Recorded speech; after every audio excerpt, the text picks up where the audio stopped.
Ready? Yeah, we're recording. All right. I am Halivni. I'm sitting with Rena Blumberg Olshansky in Cleveland, Ohio on December 3rd, 2017. We will be talking about her father, Ezra Shapiro. Why don't we start, if you could tell me as much as you know about your father's, where he was born, or if you knew anything about where his parents were born. Try and get a picture of where he came from. Poland. And my Zadie was a rabbi. So there were 8 children when the mother left, my bubby, to come to America.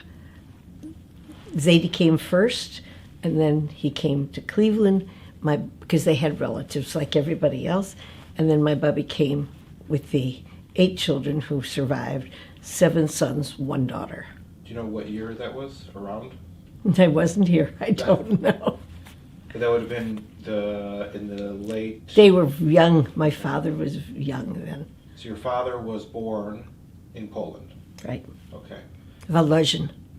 And that's important because the rabbis here revere Volozhin. That was the seat of the best rabbis in the world. Mm-hmm. And my Zadie was tall and handsome. There's only one picture, and he didn't even know it was being taken. But that was the place to be ordained. And my bubby ran a cigar factory and worked, and he was a rabbi all his life. Did you know them? I knew my bubby, not my grandfather. Okay. And when was your father born? I'd have to look it up, but you've got the date there. Okay. It should say on there. 1892, huh? Yep. 1892. When were you born? That I do know, 1934. I was born in Cleveland, Mount Sinai Hospital, where everybody was born.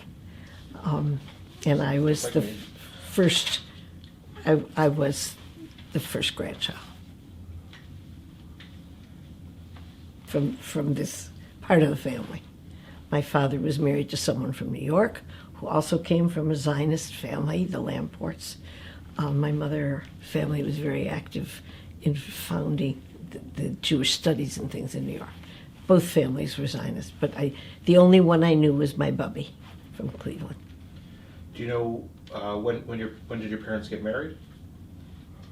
4 years before I was born. 1930 they were married. Mm-hmm. In Cleveland, in New York. And everybody took what was called the Kaptsonim special, the poor man special, so that they could all go to New York for the wedding. Yep. Do you know who married them? No, I know that there were birds flying all over because my mother had dated the man who created the bird fleet. And it was very swanky in New York. Very. For the poor people coming from Cleveland, it was a big doing. It was. What did your father do for a living? Do you know? Oh, sure. My father was a lawyer. Now, he never went to undergraduate school. He went straight to law school. I don't know how that worked at that time. And where did you go to law school? Somewhere in Ohio. In Ohio. But he was the first Jewish law director of the city of Cleveland 2 years before I was born, which was unusual. And the very fancy German Jews came to him and said, "Don't embarrass us." There was still a difference between people born in Poland and Germany.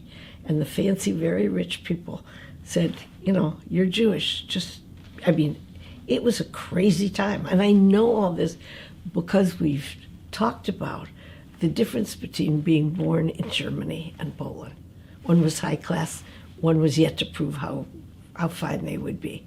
And my father it was his own law practice. And he practiced all the way until the time he went to Israel.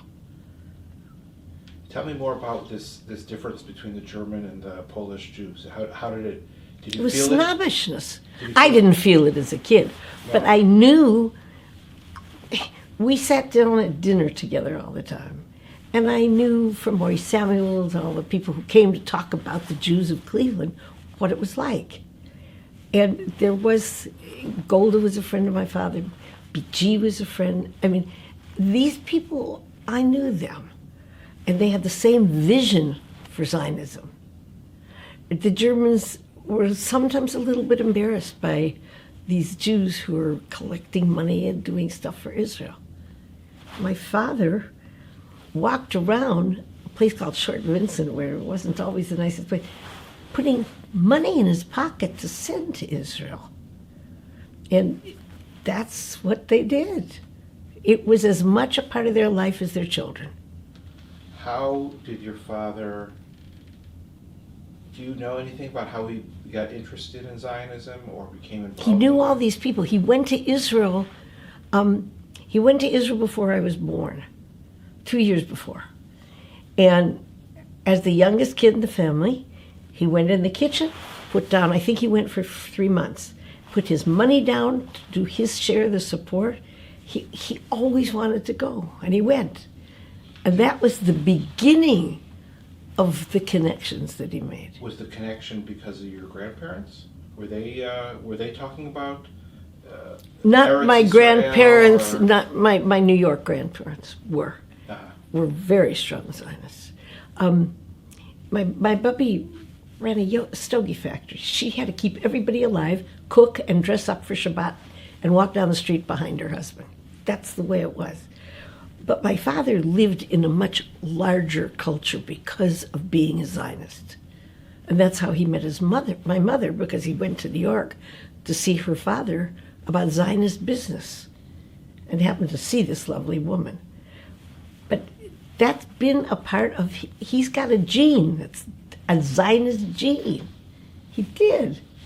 He believed. He spoke Hebrew and Yiddish as well as English. Where do you learn Hebrew from? I have no idea. But he taught the rabbi in our synagogue.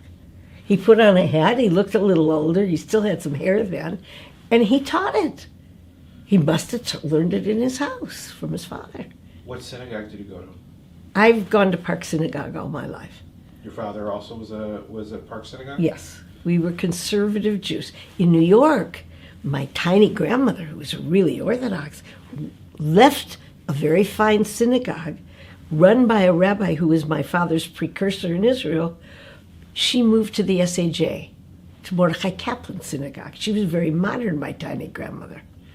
So that's another part of Judaism that came into my life from the Society for Advancement for Judaism. Who was, and the predecessor was? Mordechai Kaplan. Before, oh, okay. You didn't take this phone off, I'm sorry. Let's just wait a second. I'm sorry. Do you want to just lift it off so that it stops ringing? Nothing happened. There's Would you two like me to phones put there? This one in the other room? Yeah. Okay. It's hard to tell you. I never knew a life without Zionism. I never did. And Judaism. 1 second, I want to make sure he's recording. Do you know about the Reconstructionist movement? I assume you do. You recording? Yeah. Okay. And it didn't stop. Okay, no problem. Well, how did that play out in your life? How did that kind of influence? Do you remember? I went to New York for every holiday, for Pesach, for everything. And I grew up with Mordechai Kaplan. It's hard to tell you. There's no separation. For Yontif, we were together, and then later on, after everybody passed away, they came to Cleveland. But it was a different kind of Judaism, and it was like, I don't know how to tell you. It was the language spoken in my house. It was the people that I met. They all cared about this. They cared about it deeply, not like Americans now, where it's there and they're here. This was their gut, and they worked hard for it. And so it was the state of Israel, but before that, it was different forms of being a Jew. So you can't help but learn. Who was the rabbi of Park Synagogue? Rabbi Cohn then. My father was his teacher. Mm-hmm. And then now we have this Rabbi Scoff who's beyond marvelous, wonderful, and a few in between that weren't. But I actually taught at Park at one point. I was a confirmation teacher because I couldn't really do the things that I wanted to do. And in between I taught at Park because women couldn't be rabbis. So I figured, well, I'll teach. And then all of a sudden I get this job in radio, which turned my whole life upside down because it was radio and TV and constantly interviewing everybody in the world that I ever wanted to meet. And there was a Jewish woman who preceded me, Dorothy Fulltime, who's been gone a long time. But once she realized I didn't want her job, I learned from her. We were together all the time. And they would go to her first, and I'd get them for an interview following that. I was right around the corner. So my career grew. I used to feed them lunch to start. That's the Jewish way, when I wanted guests.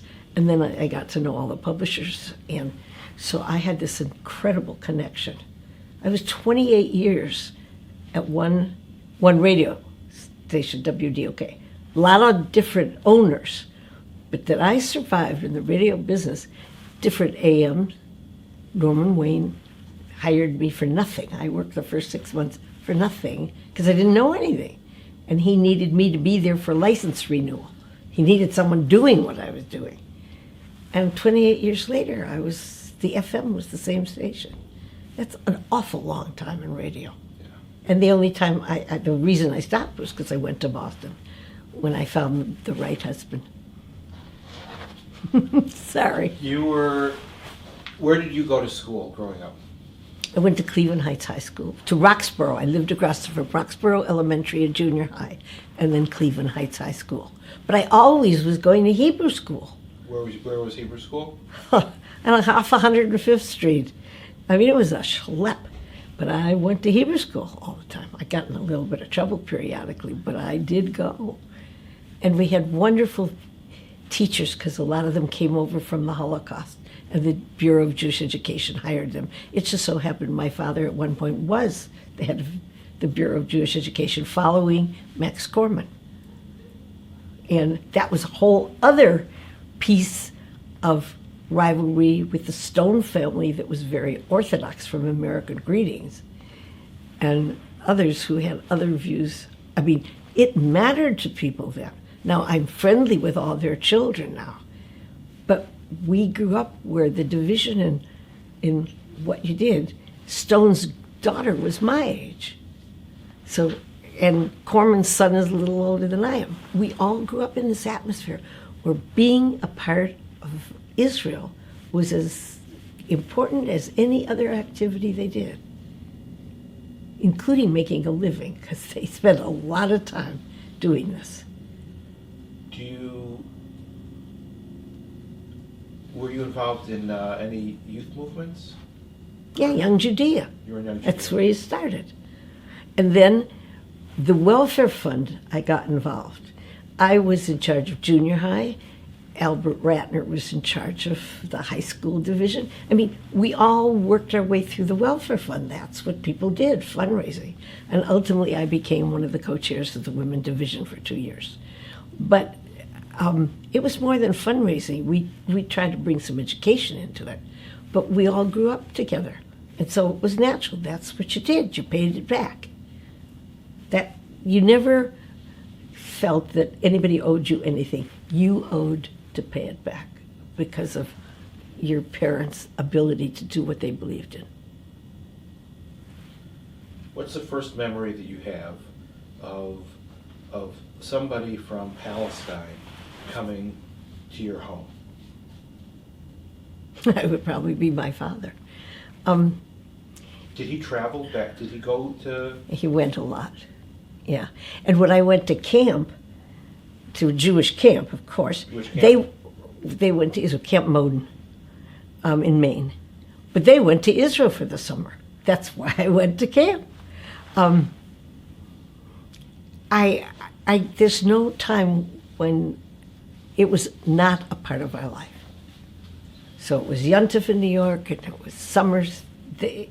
There was no time when they stopped working for Israel. What kind of things was your father involved in?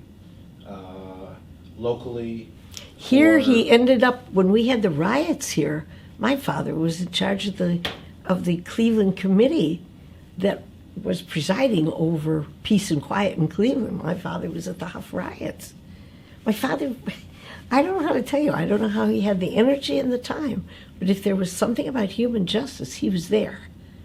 And when he was the law director, he was the first one to appoint African Americans to positions. And when I was elected as one of the first 2 women to the Cleveland City Club, there had been no women at all. A man named Bert Gardner, an African American who was high up in the banking system, when I walked in the door, he said to me, "Girl, remember who you are and where you came from. Your father would want," because my father never won election to the City Club. And as one of the first 2 women, I did. And this Bert Gardner said to me, "Just girl, you remember where you came from." I mean, my life is fun. If there was a challenge, that's what I wanted to do.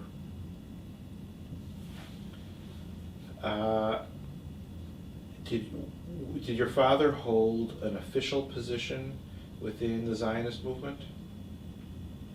Or Yes, he was a vice president of the ZOA, and then he went over to begin the American Jewish League for Israel, because the Zionists were sort of moving in different directions. Silver was going in one direction, my father in the other, and I'm not undermining Silver. Was an interesting man and a good man, but they didn't see Zionism the same way. So Could you elaborate? Tell me what you... it's too, you have to really understand how my father believed the Israelis ran Israel. The Ben Gurion, Golda Group, they ran Israel, not the Americans, no matter how much you gave. Other people had different points of view about their influence based on the money they raised, the prestige they bought. It was a big difference then. And you followed your heart. You followed the way you supported things. If you didn't feel, my father felt if you live in America, you have no right to tell them how to run that country. Other people felt differently. My father felt if you didn't make Aliyah, then you made a choice to stay here, then you support them, but you do not tell them how to run the country. And it worked. I got to see him in Ben Gurion's house. I went to Weizmann's house with my father. My father was going to all the World Zionist Congress meetings in Europe. This was part of our life. And I don't know how to tell you. I can't remove what happened to me because it was always in the framework of this is who we are, this is what we do. You mentioned the American League. American Jewish League for Israel. He founded it. A man named Zalman Sutanik worked with him. There were a lot of people who supported Israel, but they felt you support the government and you do financial report. But it was also an intellectual support of leadership. And Gold was here. Everybody was gone. They ate at our family table. BG never ate there. But when I went to Israel on the first group of people from America, when I was 16 years old, when I was a junior in high school, we lived in the Rehavia Gymnasia. We lived in a school building. We were the first group of Jews, young Jews from America, that the Jewish agency sent over. And BG's driver used to drive me around because he was in the neighborhood. I got to know him. What year was that? Let's see, I graduated in 52, so it's 51. Nobody my age went alone to Israel. Now, I had my little backup because my father and mother were going for the Zionist meetings, but they weren't there the first month, and it was an incredible experience. Nobody had ever been to Israel, and I worked on a kibbutz picking peaches, a farsikim. I mean, you can't forget the word if you work for 2 months, and it was in a kibbutz right off of the Jerusalem quarter. So I could always hitch a ride into Jerusalem.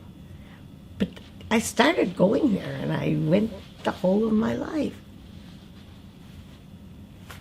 Do you remember the first time that you heard about the Holocaust and what was going on in Europe? Is that something that that was of concern to you or that you were aware Yes, of? yes. My father always spoke on Kristallnacht. He was a really good speaker. And Kristallnacht was when all the books were burned and everything happened. My father was always speaking somewhere. That's how I found out about it. And then I was the first person to bring Elie Wiesel to Cleveland. I chaired Jewish Book Month, and I heard about this guy. And so I brought him to talk. My head carries all this stuff. Actually had an accident and never got to hear him and brought him back again later.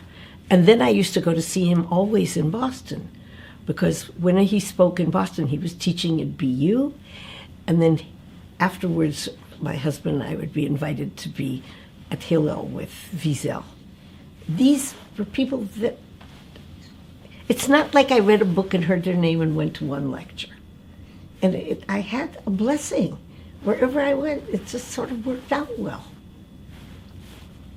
Being Jewish has had great benefits. How did your father's activities pick up as, I guess, in the 1940s as things got closer to the founding of the state? It never got less. It got more. But we would go travel, and we'd walk into a hotel room, and my father, Sultanikir, they were calling him for advice. It never left us. And it wasn't intrusive. Our father had a passion.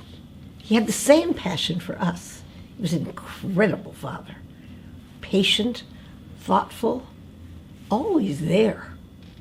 I mean, it's not like he neglected us or his law practice or, I don't know, didn't sleep a whole lot. But I've never been in a house growing up where there wasn't Pizarron, Hebrew newspapers, along with everything else. That's what was beside his bed. It was him. It was in his blood. And I just got, this is how my father was. Nobody had a kinder father, more understanding. And I'm not saying he wasn't disciplined. And he didn't discipline us. He had expectations. He told us what he expected. But when I decided to go to Brandeis, he said, well, call Abe Sacker, the president. He's a friend of mine. Because it was the first one from Cleveland going to Brandeis. It was a new university. I was 4 years old when I applied. I was in the 5th class. My father just knew Sacker and all these people. It wasn't unusual for me to call up the office and make a date with the president of the university, who I was close to all my life while I was up there. And I'm still on the board now of Brandeis for life. I mean, I've been there forever. I got elected, and then after I got elected, I got appointed. I am still a board member for life of Brandeis University. There's 4 of us left who are old and who stay on as directors. But it's because of my father's connections. Seemed very normal to go to Brandeis. Great education. And I was a Nijus, Near Eastern Judaic Studies major. After I was going to take psychology, like everybody who went to college. We had Maslow, we had all these people at Brandeis had come over from the Holocaust. They brought them all over, Ludwig Lewison. I mean, I had teachers like you can't imagine. Lawrence Kohlberg, did you know that name? I don't believe I did. It may be a little after my time. It was a little after. But I've been involved forever. Do you remember? Tom Friedman from the New York Times. That's a friend of mine from Brandeis. We used to go back and forth to the airport. I mean, I'm not his intellectual equal, but we were on the board together, and I've stayed in touch with him. It's not. It's just because you believe in the same thing and you respect them. And I learned what excellence was. And I'm not good at things that aren't at a level of excellence where people are stretching. Did you remember the first time that you met Ben Gurion? Yes, it was at a reception. I was more overwhelmed by Weizmann, if you want to know the truth. BG was a different kind of person than I was used to. Weizmann was so stately, and his wife was very stately, and I was much more impressed with him. But I'm a little kid going along with my parents. I didn't know that I would be talking to someone like you about this now. This was what you did when you went with my father and mother. It was, now that I look back, I really had a privileged upbringing in terms of being Jewish and Zionist. But Jewish and Zionist went together. You could be a conservative Jew, but they were parallel. You really had to have an understanding about the state of Israel. Did you have friends who were considering, I don't know, moving to Israel or? A lot of my friends, my college roommate was a good teacher. She got a doctorate. And a lot of my friends went to Israel on groups before all these, groups that now come. They did. But it cost a lot of money then. A family would be hard pressed if they were paying for college and then to go to Israel. People went on scholarships, and they were available then. But I didn't know a lot of people who went at the beginning. Some of the people that you know, the Cormans, Lee was there a lot, Albert Ratner was there a lot, but that's because we had a legacy in our family of relationship to Israel. It was natural. It wasn't like some people have to, and we all went to France too, by the way. Coming back, when I first flew to Israel, you couldn't fly straight. You had to stop. So the first time going over, we stopped in Gander, Newfoundland. Then coming back, our plane broke down. So we stopped in Paris. I mean, you couldn't fly direct when I first went. It's hard to imagine now, but it was a different world. And going to Israel wasn't a usual thing. It wasn't, people hardly went to London and France. Now, now I look at it, my brother started a law firm in New York and then started one in London, but his closest friend got him on the board of the Weizmann Institute of Science. And that's where my brother flourished. He was on the executive board. So it went right into my generation. Your brother is older or younger than you? He's 4 years younger. Aleha HaShalom. He died a year and a half ago. But he was the leader of the New York Federation when Federation and other groups merged into one. And he was an impressive leader. He was the youngest president they ever had in New York. And so he started a law firm in New York, which is very powerful now. And then he opened another branch of it in London and commuted. I mean, it's just one of the things. He was loved, he was bright, and people really wanted to be with him. He was very much like father, no hair, very much taller, but a good heart, good soul, and brilliant. That's a nice combination. Tell me about Mayor Weisgall. Meyer Weisgall was a crazy guy. He has a son who is an actor and other people. Meyer was a fundraiser. Meyer was outrageous. He was fun. He had a wonderful wife. His son Mendy, you've seen him in movies. Mendy Wager, he changed his name. But Meyer knew how to get money out of people. He wasn't nearly as subtle as my father, nor as classy, but he had a good heart and he loved Israel. And he headed the Weizmann Institute for a long period of time. And your father was a supporter of Weizmann Institute? Oh yeah. From the early years? From the early years. But later on he couldn't be on the board because he was heading the World Jewish. My father headed the organization for the world's Jews outside the United States, not in the United States. And he did that for the last years of his life. It took him about a year and a half to cover the world. And when my father went to solicit a gift from you, he talks about, for instance, Mexico. if you gave to Federation in Mexico, first of all, you never signed anything. There was no written proof of what you pledged. But if you didn't make good on that pledge, your kid couldn't get bar mitzvahed in Mexico City. The way it was. Wow. So it's arba einayim, 4 eyes, yours and mine. My father, it took about 1.5 years to do the whole. My father was so ethical, he wouldn't even let me go with him to see these countries because he said it might not look right if I did. So I lost an experience that I thought might have been good. But you'd sit down, and you'd sit across the table, you'd arrange the price this person was giving. He was great in South Africa. He raised a lot of money. And at the time of wars, he did too. The time of wars meaning? Israel was a war.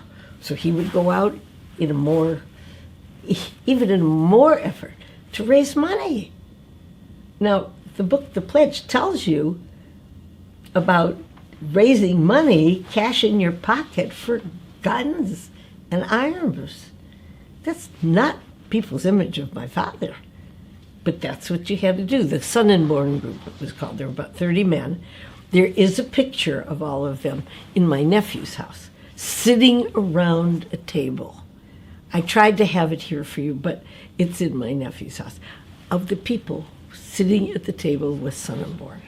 I mean, these are upstanding Jews walking around getting money for arms and airplanes. Can you tell me a little bit about the Son and Born Institute? Just what They it were- was, or It was how a it started? group of, I don't know how it was started, but it was a group of men who Son and Born came to know through the Zionist movement or otherwise, who he solicited to ask them to get money. But there were all kinds of codes, there were all kinds of ways they explained what they were buying and what they had. It was not open. They financed the establishment of the State of Israel and the wars that followed immediately following the establishment of the state, 48. Did your father ever talk about it, or it was more secretive? He did talk about it, but limited. But then I read the book, The Pledge, of these men, and it discussed how they sat around, who got which arms, where they got it. It's a very interesting, and my father is mentioned at one of the people around the table. My peaceful father. And I could never put it together, but the pledge tells the story of what he did. Can you imagine walking on short visit with cash in your pocket? I don't think so. I don't think so. Golda, did Golda come by, come through? What I remember about Golda, which is sort of funny, she would get on a plane. I went to receive her one, but she would go in the ladies' room and just change her clothes. She didn't care much for how it looked, but I was very impressed with her. It was a woman. Nobody's ever been like Golda. She knew what she stood for. Now, she was a labor Zionist. I mean, these things don't mean much to people now, but you were sort of labeled by your philosophical belief. Hard to believe. And what kind of Zionists was They your had father? different. My father was a general Zionist. My father believed you raised money, you did everything you could, but you kept your hands out of it. They lived there, they ran it. Other people had different ideas of if you gave money, that maybe you had a right to tell them what to do. And it doesn't sound like much now, but it was an ideological difference. Did you know revisionist Zionists? Jabotinsky supporters? It just wouldn't be. There's one I met at the hotel in Israel, looking out over the land. I met a couple that were having a meeting, but I really didn't know them. I didn't get into what they were believing. One of them was a prime minister of Israel, and I didn't really understand his philosophy. But it didn't matter to me because all I cared about was Israel. Party didn't make a difference to me. It made a difference if you supported it or you didn't, and you cared. Can I ask if you know who your father voted for in the American elections? Was he involved in American politics at all? When my father was in office, he was a Republican. When Kennedy came, he switched to John Kennedy. But he had been a Republican before that. So he was not an FDR supporter? I never asked him. But when it came around... To John Kennedy. But later on, let's say Dewey, Truman, he was more of a Dewey? That's what you understood? I thought so. But it was Kennedy that turned him around, and he was very open about it and spoke, and he was quite taken with him. Man's entitled to his own opinions. It didn't matter as much to him as the Israeli elections. It's just sort of interesting.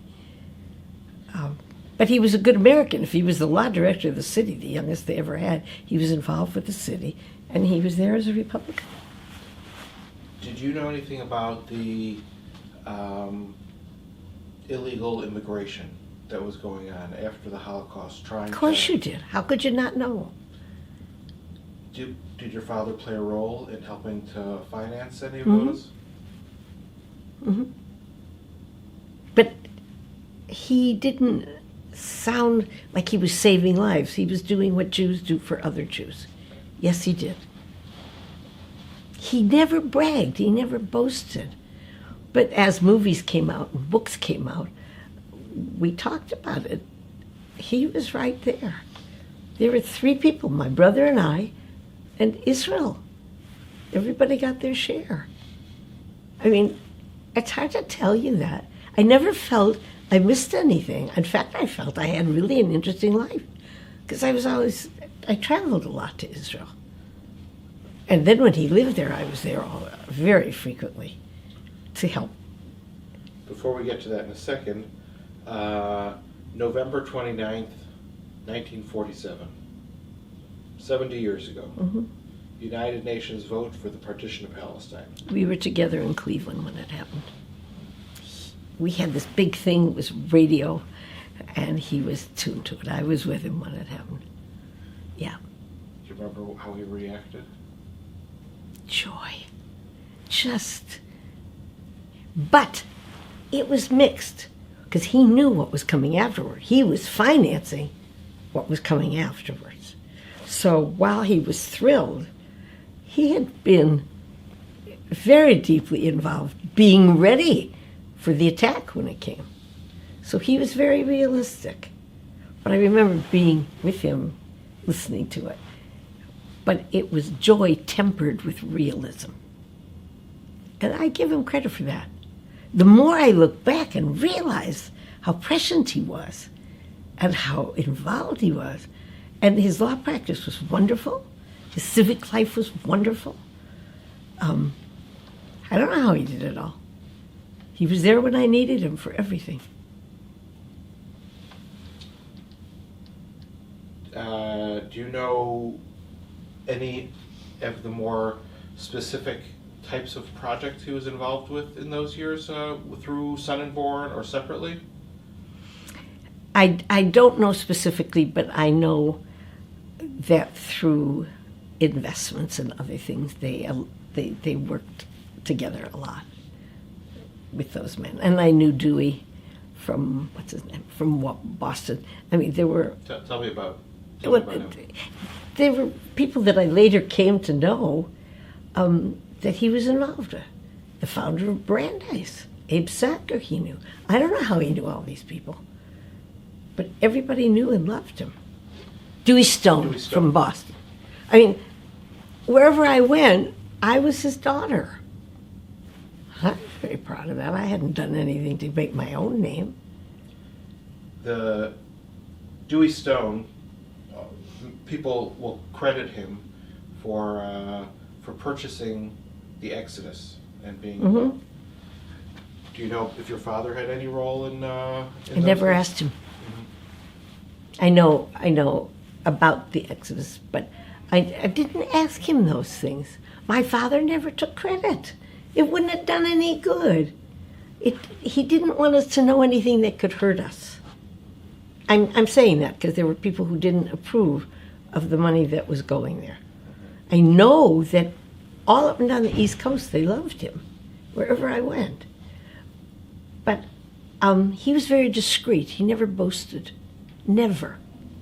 So as I met these people, when I was living in Boston, when I was up and around, everybody had the best things to say about him.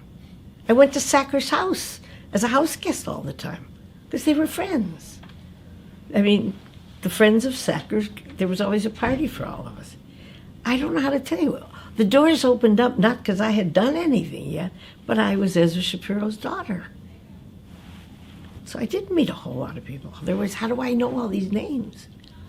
You're talking to someone who had no memory. You know, it was a real loss.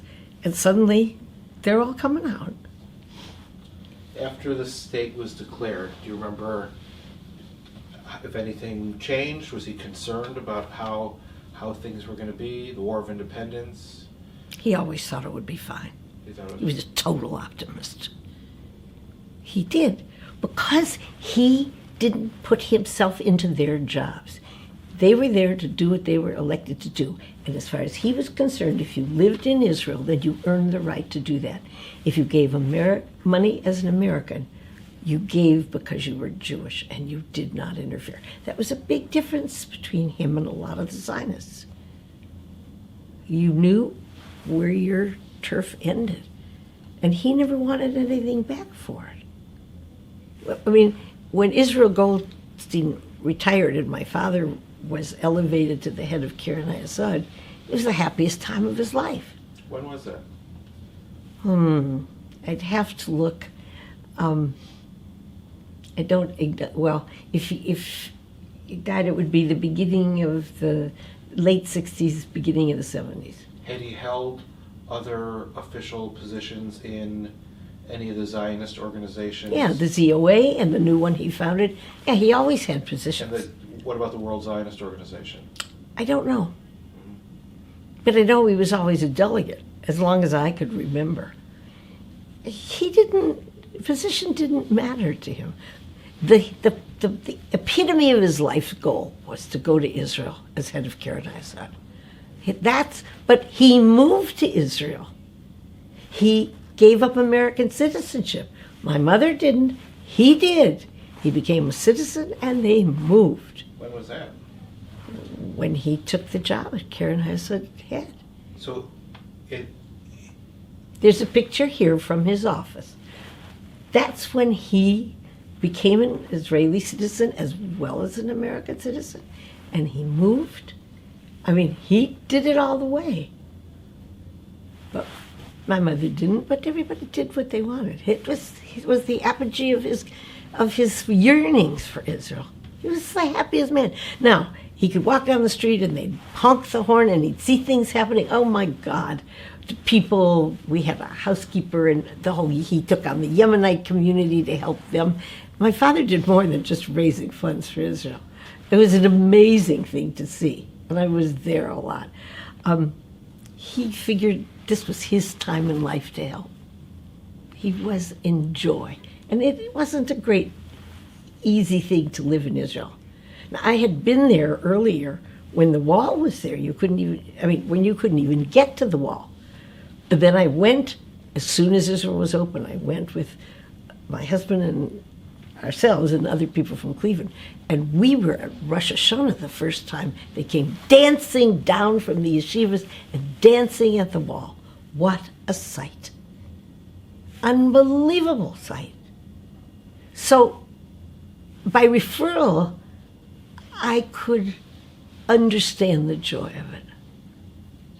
Did he live in Israel then Till he died. He died in Israel. And he's buried on the Mount of Olives. How did that... That happened because there's levels on the Mount of Olives, overlooking Jerusalem's most gorgeous place to be. My great-grandfather, not my grandmother, because you couldn't access that when she died, are on the lower level, and my father and mother are on the top level. And that was unusual. yes, it was, but that's what he wanted. And I also have a plot right next row over. There are no plots even available now. And it's all done in Hebrew. You said your grandfather was? My great-grandfather, my grandfather. So your great-grandfather was buried there. On the lower level. But from where? Where did he pass away? I don't know, New York. In the United States? Then? Yeah. Passed away in the United States, was buried in? Jerusalem. In Jerusalem. My grandfather's there. And my little grandmother couldn't, because at that point you couldn't even get up the road to get there. It was dangerous. You couldn't go. There were times it was not so good. I had a guard with me when I would go up the side road and then around the top to get to the cemetery. It's a really coveted place. And your parents are both buried there? Right next to each other. And it's an amazing place. Now they have my computer who's buried where a little house in the middle of it. And the son of the man who used to run it is now running it there. It's the most beautiful place. You go on top and you look down on the Dome of the Rock. Beautiful. And we will all be united up there. It's breathtaking because it goes back so far in history. And there were times you just couldn't go up there safely. You couldn't. And people really did get hurt in driving up. People threw stones at them. I mean, I know all these other stories. I went. I always went. And my brother and I always went. And when one of us went or the other went, we always took care of the man who made sure the graves were beautiful. They're beautiful stone. It's not like America. The stones are on top and the headstones are behind with beautiful engravings of prayers and things. It's very different from here. And you know you're part of history. You would visit your father in Israel once he had moved there? Oh yeah, a lot. Because somebody got sick. I was in Israel more than once a year. But that was my time to do that. It's not hard. You just fly overnight and you go and you help. By then it was one straight flight. And I had people, you have no idea the things I took to Israel. From my mother to run a house, and also stuff that they needed for the car repair. I mean, I would get on the plane. I looked like I was leaving for another country. I went a lot to help. And your father continued at Karen Hayesod Till he died. Mm-hmm. He did. And happy all the time. Those were his people. And that was something he never dreamed of happening. He just, after the funeral, we walked from the synagogue down the streets of Jerusalem, my brother and I, and some of my father's friends. People kept coming up to us and saying, "We owe your father money." I said, "Not anymore, you don't. You have no idea how much he must have given away." Because even I have memories of walking down the street of people coming up and talking to us. And coming to, because you sit shiva around the clock in Israel. Who knew? Do you remember who spoke at the funeral? There were 4 or 5 people. I really don't. The president of Hadassah, some rabbi. The funeral was like very hard. The only thing I remember is my cousin said to me, "Don't wear a good jacket because they slice your jacket." And we walked a lot. I was really in shock. My father was the highlight of my life, as my brother became. My brother was a wonderful man with a lot of accomplishments like my father. And these were my primary relationships for my whole life. Were they similar? Very. What kind of things were similar? First, they were lawyers. Okay. They founded their own firms. They were educated. They were well respected. They were nice looking. There was nothing, they were kind. That's the most important thing. And not always where people knew what they were doing. My brother was very much like my father. He was really my father, just somebody taller, just the same bald head, lost their hair early, handsome, beautifully dressed, clean. I don't know how to tell you. I had these men. There's pictures behind you of my brother standing next to the mailbox in England outside of his office. That would be my father had grown taller, and this generation grew taller. Now that I've become a grown-up, I was privileged to have two men in my life of such quality. And giving generously, I don't mean money, I mean of time and attention. I was probably a little hard to raise sometimes, because then I came along with my own ideas, but they backed me. Or my father would call me honey girl, which is a nice way. And that's where the title of my book came from, You're So Headstrong.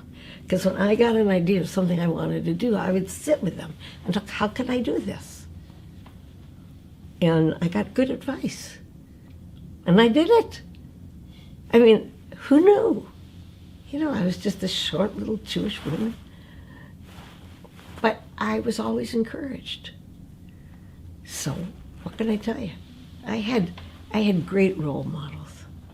Now, they happened to be men, but it doesn't matter. I've got their genes, and I'm lucky. What, if I were to ask you if or why you think it's important for people today to know about the stories about the role that American Jews played in '48, or the role specifically that your father played, what's the significance of that for today's people, for today's... I think the significance is we are living in very tenuous times. We're not safe anywhere, physically or emotionally. And I am not commenting on the political times, but if you are not aware and you don't have a base for your life, you would get frightened. I felt, and I'm not ashamed to say, I'd had a stroke and I couldn't talk for a few years. I wasn't well. When my brother died, it was like the world caved in on me. He had been sick, but I really never expected him to. He went to sleep and he died, which was a blessing. But I started going to shul twice a day to say Kaddish. There is a beautiful synagogue here. It's Orthodox, which means I'm not counted. I am, during the week, the only woman there. On Saturday, there's a few more women that come. So I just started to go to the synagogue because I couldn't fathom life without my brother. And some kind of meditation, some kind of caring, my healing started going twice a day. Then, of course, I made sure they got rid of a rabbi who was inappropriate. And they suddenly saw this woman who was standing up, because the rabbis were afraid to talk because they didn't want to lose their job and nobody wanted to do it, so I did it. I was a pain to them. But they were very nice at Menorah Park. They announced when he got another job. Took me a year. Now we have full minions. I go every afternoon. I have my seat in the synagogue. And you know what my kids gave me for my birthday? My 3 children, they usually send me beautiful flowers.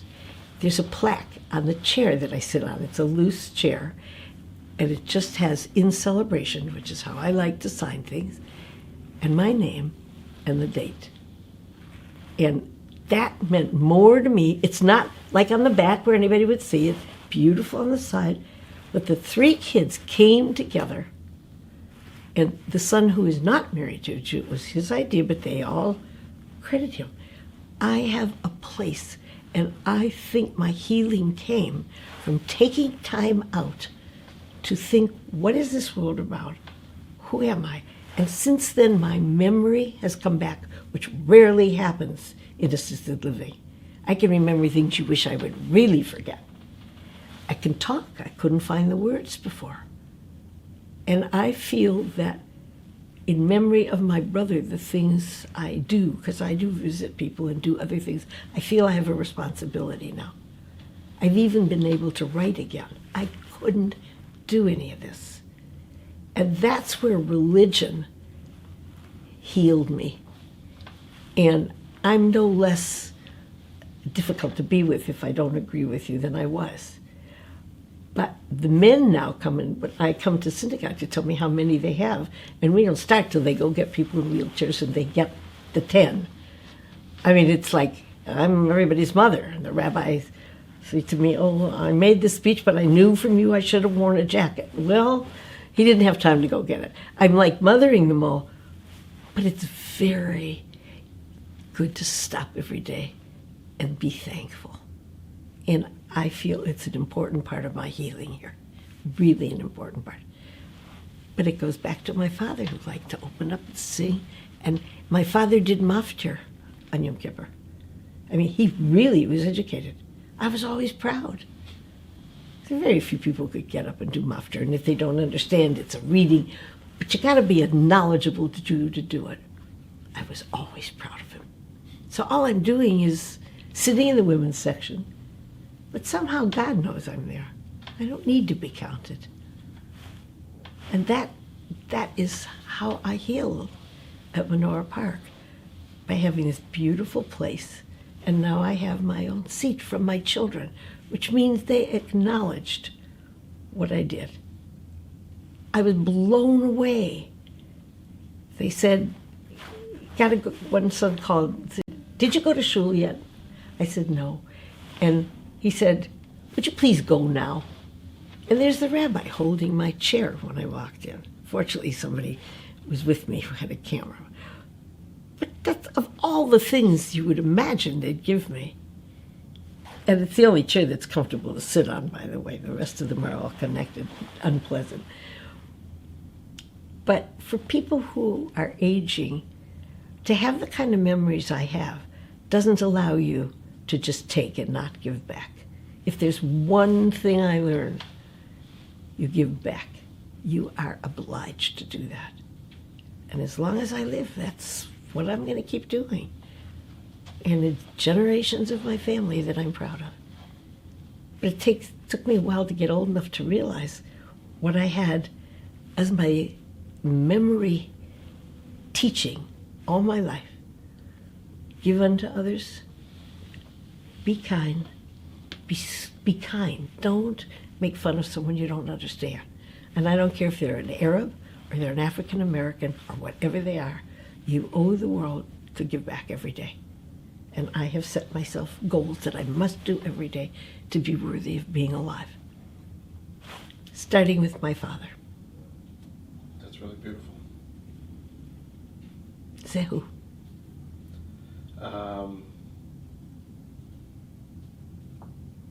It must be an honor to be part of that family. He seems like I consider it.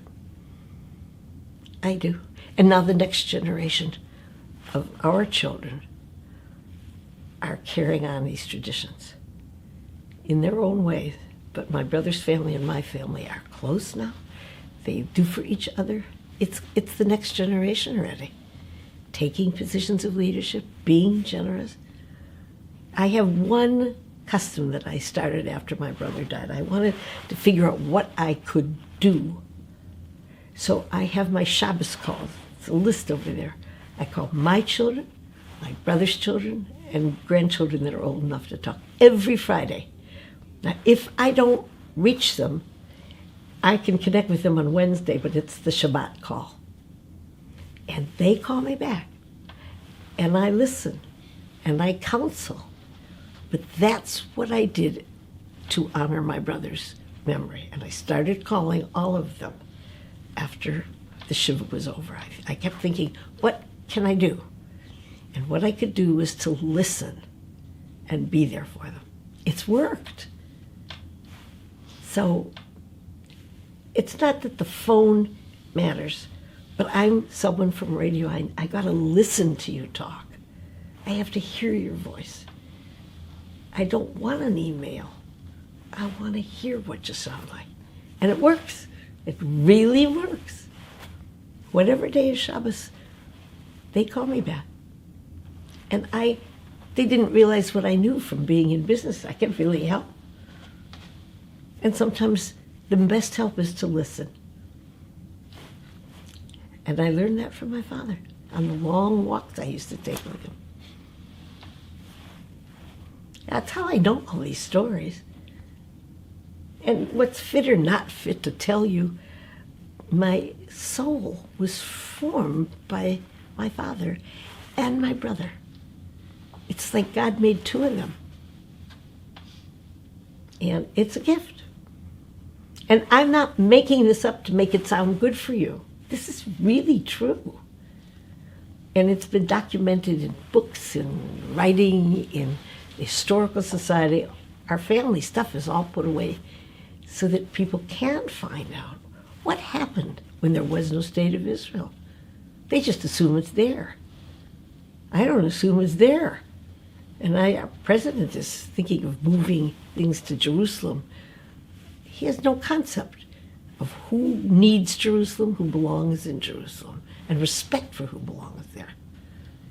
So I want the next generation to understand Israel is sacred. And it has survived all these years. There has to be a reason. When you go to the wall, I don't feel that I have to go to a wall with men. I'm not. I go to the wall where women pray, and I put my little kvittel, it's a piece of paper with my witches on the wall. I'm very happy. God's above me. It doesn't really quite matter if I'm on the left side or the right side. But that, to me, is the final place to go if you have something to say. So I hope everybody who finds out the wonderful thing you're doing will try and plan to go to Israel once, to be present. This society now, we do everything by phone, by mail, by television. Go there, be on the ground, see what it is. Until you do that, you don't get the full impact. You can't. But it's part of our lives. That's beautiful. Thank you very much. Thank you for coming. I don't know what we left out, but I have no idea how long.